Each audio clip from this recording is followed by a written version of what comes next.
Sa lupa'y para akong inaalon at nalulunod sa batikos ng mundo, sa kung ano lamang ang kaya ko.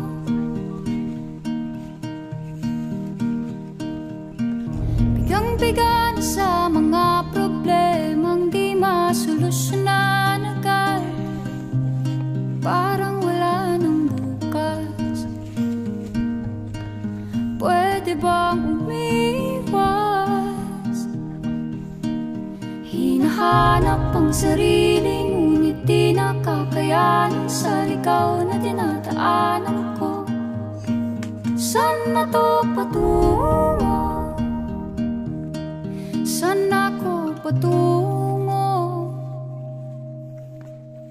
Dahan-dahan nating simulan muli ang paghakbang.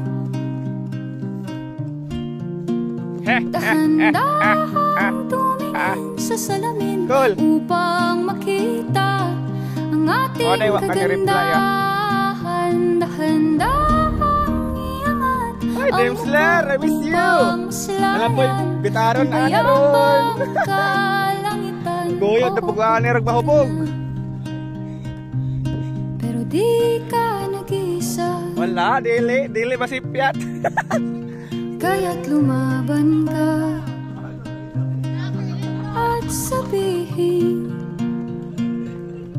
ako naman muna. Nilutide na. Kada langhap sa hangin, pansin ko na lagi na lang usok. Walang malinis, halos puro polusyon. Parang ako raw na konsumisyon. Gulong-gulo ang isip, san ba lulugar kapag nagkamali? Grabe sila manghusga. Bakit perfecto ba sila? Huminga ka ng malalim at isipin ang mabuti ang mga desisyong ilalaan para sa kinabukasan, sa paroroon.